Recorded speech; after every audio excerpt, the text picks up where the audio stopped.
for my applications for things. That's what.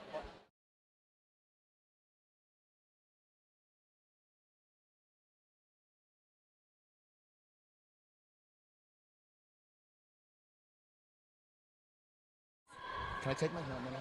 No, I won't get my helmet on. And welcome back, Derby fans, to North American Qualifiers Day 3.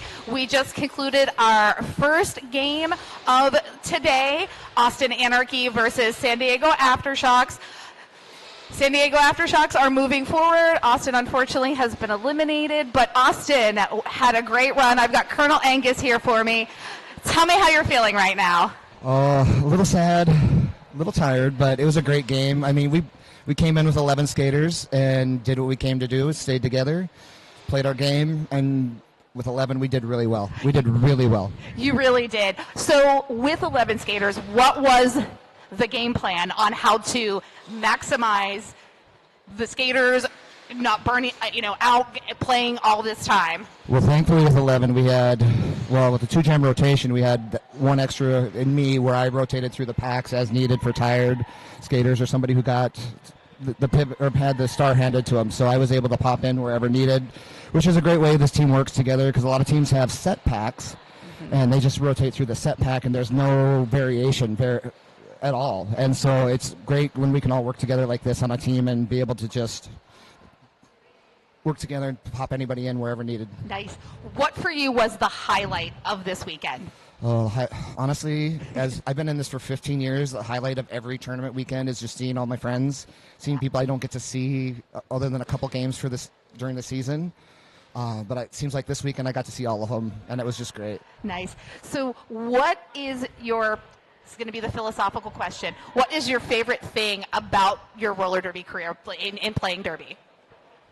It's the chosen family I've built, 100%. I mean, and even the people that I don't know that I keep telling people, like my family, I could be anywhere in the world, get stuck anywhere, and I could put out a feeler and I'd have somebody's couch to stay at. That is the great thing about derby. Whether they know you're not, they know you're in derby, people vouch for you, and it's just good people all the way around. Awesome. So what do you think the future of roller derby is? Where are we going? Future? Yeah. Those juniors yesterday. I've done some announcing for juniors and a lot of officiating for juniors in the last 2 seasons, and the things they can do, the things they're not afraid to do, it's just going to keep getting better. What would be your advice for a junior skater? Don't be afraid. Try the new thing. Work on the new thing. Be courageous and keep working on. Just get better. That's all I can say. Nice. Very nice. So my brain is functioning. Snuffy, what do you got? What do you think? Tell us more about how you started in Roller Girls home season game. For my birthday, we ended up having season tickets for 2 years, and then the Minnesota Terror started up, and they had a recruiting table. A friend of mine I played softball with was there. I'm like, oh, if he can do it, I can do it, right? Not knowing he had a hockey background. So here I am. I spent every open session I could for 6 months on rental skates before I finally purchased my own and went to my first practice. But the first year I had to talk myself into going to every practice. As I'm driving, I'm just fierce and fabulous. Fierce and fabulous. I got this. So, hashtag fierce and fabulous. Here I am 15 years later, still doing this. And only this season as my knee started hurting. Wow. Nice. I remember this. I think we talked about this, that you started out, you were a super fan. You were a Minnesota super fan and then became a skater. That's awesome. So what's next on your agenda? Well, right now, my partner and I are in Phoenix, Arizona, while he's going to school. After that, I don't know. We're looking at places to move. There's a couple places on our radar. I'd still like to stay with Austin if possible, even as a satellite. Yeah, nice. Because they feel like home to me. Out of all the teams I've been with, there's only a couple that felt like home, and Anarchy is one of those. Awesome. Well, thank you for your time, Colonel Angus. You were phenomenal this weekend. We look forward to seeing you in the future, skating and maybe joining us on our announcer crew. I fear Fierce and Fabulous could be a Sparkle Sunday thing. I could be talked into it. Awesome. Do it. All right. Well, thanks again to Colonel Angus. We're going to now chat with Dr. B and get into our next game. Thanks, Colonel. Okay, perfect. Yeah, we're bringing you under the lights. This is going to be, tell us everything. What did you do? I hit people, and I stayed out of the box the best I could. I think it was like one penalty maybe is what I got, so I'm glad I kept it to that, but we just played our game. Nice. Like, we literally just came into this knowing what we needed to do, knowing that we needed to come out fighting, and that's what we did. We didn't take off the gas the whole time. And as a team, we were ready. We thought about it, mentally prepared, talked all night. Like, we knew that we had to come in and really fight for this game, and I feel like we did a really good job. Heck yeah. Do you have any, like, pre-game superstitions or rituals that you personally go through to get ready for a game? No. Not anymore. When I first started out, I did all the time, and now it's like, nope, I don't care if I go first, third, second. I just want to get out there, get it done with. Usually like to have a good breakfast and stuff like that, but you don't get to do that when you have a 9 o'clock game. So yesterday's game, good breakfast, coffee, the whole 9 yards. Today, I carb loaded a little bit and had a good coffee and was ready to go. So now I get to go get some food, get a rest a little bit, drink like a gallon of Gatorade, and then I'll be fine. Yes, so, hydrate. Awesome. Yeah, I think that, once you've done this long enough, it's easier to have a clear mind and try to, instead of hitting all those rituals first before you skate. So what's your favorite position to play? Man, so I love pivoting, but I'm a jammer, so I don't get to do that very often. But when I'm out blocking, I just absolutely love it. Yeah. But I've been doing the jammer thing for so long, and I've tried to learn like the different aspects of jamming. I'm not just a jukey or a pushy jammer. I try to have all those elements at my disposal, and it's it's my ace in the hole. There's times where they're like, "Oh, Dr. B is going to do this," and it's like, but no, I'm not. But as a blocker, I love being able to know where the jammer wants to go, and I'm really good at communicating. Like, I will just nonstop talk while I'm on the track and just try to be there with people and try to do the job. So I love the chance to like pass the star and get to play as a blocker, but hoping that here in a couple years, we got some juniors aging up and they're taking over the world. You hear that? If you guys don't understand this right now, juniors are taking over the world. I mean, CBD Hits is an aged out junior, correct? Amazing addition we have. We have him, we have Boomer, we have Hardcore, we got Tears of the Lynx. We have a couple aged out juniors. I mean, you got Death as well. Death is an aged out junior. I mean, years ago, but she's an aged out junior. We have absolutely. Some really, really strong skaters, and they're just ready to rock and roll. Yep. I mean, they're bendy, they're bouncy. I totally love putting them out there because they're the ones that are fine. Here, just bend backwards. It's okay. They still have collagen and cartilage. Yeah, they can still move their arms without popping. They don't have to do a dead bug in the bed for 5 minutes before they try to get out of bed.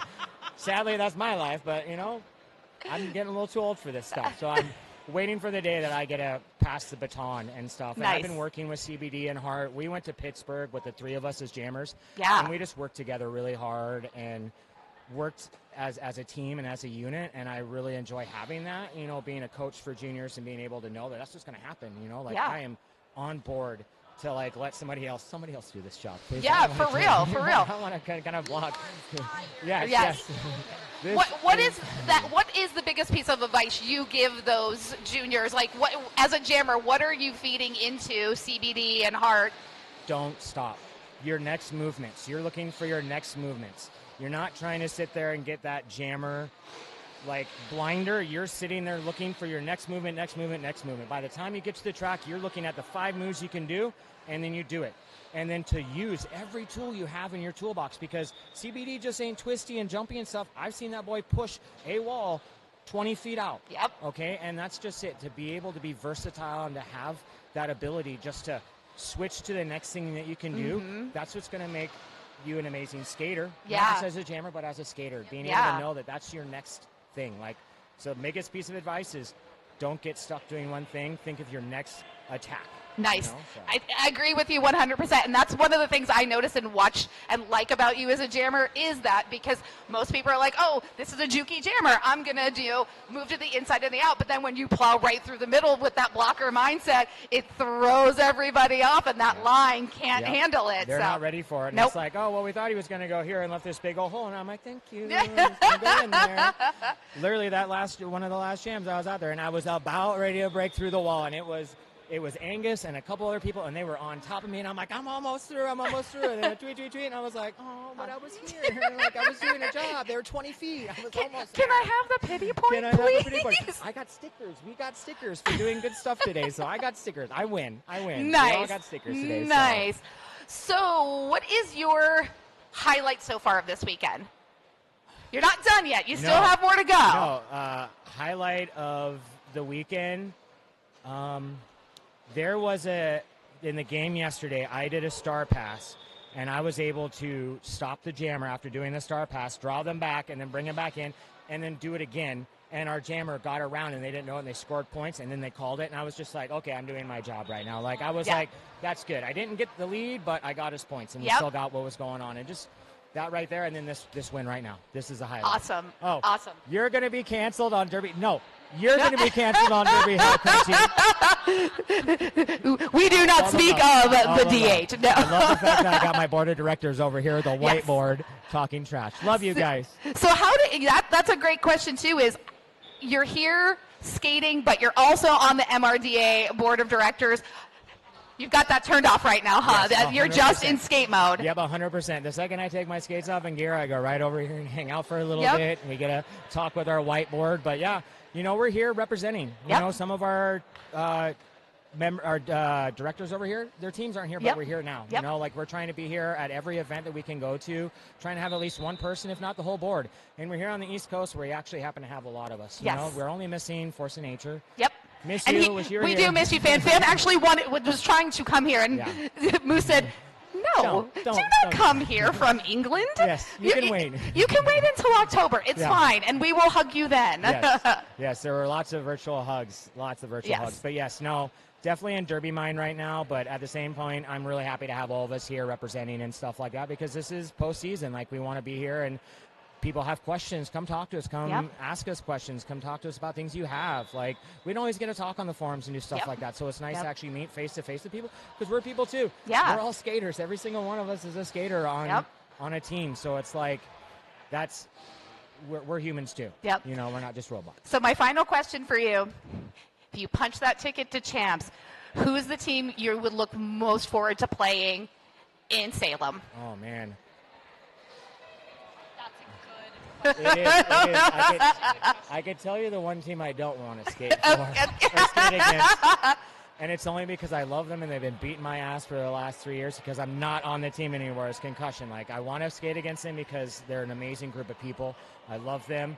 Their heart, their drive, they're going places. I remember whenever we were dead last in the MRDA, and now they're number 3. Yeah. It is. I couldn't be. I think they're 4, but top 5. That is the biggest feat for Concussion, and I am so happy for them. But I would love to skate against Gatekeepers again. Like, I feel like we're feeling really strong, and I think depending on how the bracket shakes out, I'm not sure, but that might be our second game. Yeah. Depending on how we end out. So I'm really hoping for that, you know? But I like to have a rematch with Race, too, because that was a really good game that we played them last year and won, and they played this year and they beat us, and I'd like to have a rematch with them because I love that team, too. They're a strong team. Yeah, that is. I'm willing to go 2 out of 3. So, also, avoiding Concussion and all of the UK European teams. Yes, Toulouse before pandemic was number 2, and now they come back with a vengeance. And I'm like, those French teams didn't stop. Nope, they did not. Did not. And I remember 2018 champs when they came over, and I was just like, I don't even know who this team. Like, this team, they're all animals over there. Yeah. Like, I don't want to skate against any UK team, but because I know that's hard derby over there. They play harder, just like Mexico plays harder too. Yep. So it's like. Awesome. Well, thank you, Dr. B, for spending time with us. Go get that meal, refuel, carb up. all the Gatorade, and we will see you playing later on today. I will see you play, or I will see you cheering and announcing later, cheering silently. If you see me play, somebody's team has a real problem that they've decided to take me out of retirement. It would be fine. It'd be fun. Let's just do it. Just one. Just one jam. There's conversation of maybe RollerCon putting together a geriatric game and possibly naming it after retirement homes like Shady Pines and like Redwood Grove. Yes. I could be convinced to do that. So I would love to see that because I saw an officials game once, and that was the best thing I've ever seen in my life, and that was great. And I would love to be part of that. I would be out there. I will announce that game. If you're out there, I will announce that game. Deal. Well, thank you, Dr. B. Again, we're going to get on to our next game. We've got Pittsburgh Roller Derby taking on Toronto Mixed Derby. Now, this, again, is going to be kind of a move-on/elimination round, and it's exciting. I'm Pinky Donchadero with my good pal Snuffy, and we will see you shortly. Bye.